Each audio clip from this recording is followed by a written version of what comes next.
Hello friends, welcome to JothiMani channel. நான் உங்களோட ஜோதி. இன்னைக்கு நம்ம பார்க்க போற வீடியோ வந்து குழந்தைகளுக்கு துளசி பால் எப்படி ரெடி பண்ணலாம். இது குழந்தைகள் இருந்து பெரியவங்க வரைக்குமே கூட எடுத்துக்கலாம். இந்த மாதிரி climate change டயத்துல குழந்தைகளுக்கு வாரத்துக்கு ஒரு முறை இந்த பால் வந்து ரொம்ப நல்லது. இதுக்கு தேவையான பொருட்கள் என்னென்ன எடுத்துர்க்கேன் பாத்தீங்கன்னா 3 கருந்துளசி, 3 நார்மல் துளசி எடுத்துர்க்கேன். அதுக்கு அப்புறம் ஒரே ஒரு ஏலக்காய், ஒரு 1/4 ஸ்பூன் அளவுக்கு நாட்டு சர்க்கரை எடுத்துர்க்கேன். அதுக்கு அப்புறமா வந்து சுக்கு ஒரு சின்ன பீஸ் அளவுக்கு எடுத்துர்க்கேன்.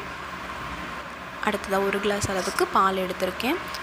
இப்போ வந்து நம்ம பால் அடுப்புல வச்சிட்டு அதுல ஒரு 1/4 கிளாஸ் அளவுக்கு தண்ணி விட்டுடுங்க. அதுக்கு அப்புறம் அது நல்லா கொதி வந்த பிறகு துளசி இலையும் மத்த எடுத்து வச்சிருக்க எல்லா ஐட்டத்தையுமே இதல போட்டுறலாம்.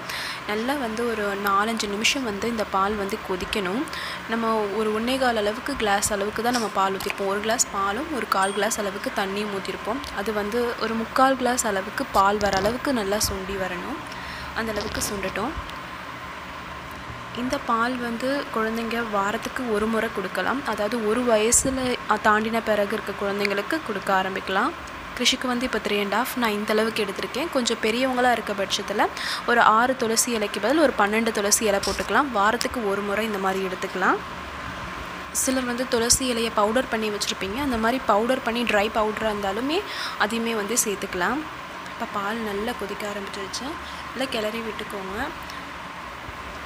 துளசி இலைக்கு நோய் எதிர்ப்பு சக்தி ரொம்ப அதிகம். அதுக்கு அப்புறம் சளியை வந்து கரைக்கக்கூடிய சக்தி வந்து துளசி இலைக்கு இருக்கு. அதுவும் கருந்துளசியா இருக்கும்போது இன்னும் நல்ல ரிசல்ட் கொடுக்கும்.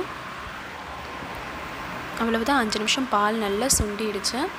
5 நிமிஷத்துக்கு அப்புறம் இத ஆஃப் பண்ணிட்டு நம்ம ஃபில்டர் பண்ணி எடுத்துக்கலாம். ஃபில்டர் பண்ணி கொஞ்சம் வெதுவெதுன்னு இருக்க நேரத்துல குடிக்கலாம். ரொம்ப ஆற வச்சு குடிக்காதீங்க.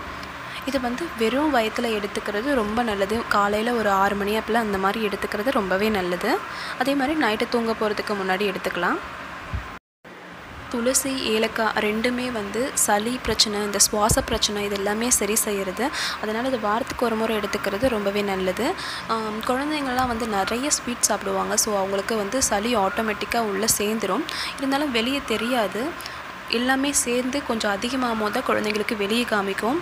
நம்ம வாரத்துக்கு ஒரு முறை இந்த மாதிரி கொடுக்கும்போது சளி வந்து கொஞ்சம் கொஞ்சமா கரைஞ்சிரும். மோஷன் வழியா வெளிய வந்துரும். ஆஸ்துமா ப்ராப்ளம் இருக்கவங்கலாம் வந்து வாரத்துக்கு ஒரு முறை இந்த பால் எடுத்துக்கிறது ரொம்ப ரொம்ப நல்லது. சிலருக்கு வந்து ஒற்றை தலைவலி அடிக்கடி வரும். அந்த மாதிரி ப்ராப்ளம் இருக்கவங்களும் வாரத்துக்கு ஒரு முறை இத எடுத்துக்கிறதுனால தலைவலி ப்ராப்ளம் இருக்கவே இருக்காது. துளசி பால் வாரத்துல ஒரு முறை கொடுக்க, அதுக்கு அடுத்ததா ஒரு வாரம் வந்து மசாலா பால் அந்த மாதிரி கொடுங்க.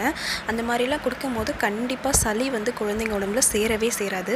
மசாலா பால் எப்படி ரெடி பண்றதுன்றது நம்ம ஆல்ரெடி வீடியோல போட்டுருக்கோம். டிஸ்கிரிப்ஷன்ல லிங்க் கொடுக்கிறேன். வேணும்னா அதையும் போய் பாருங்க.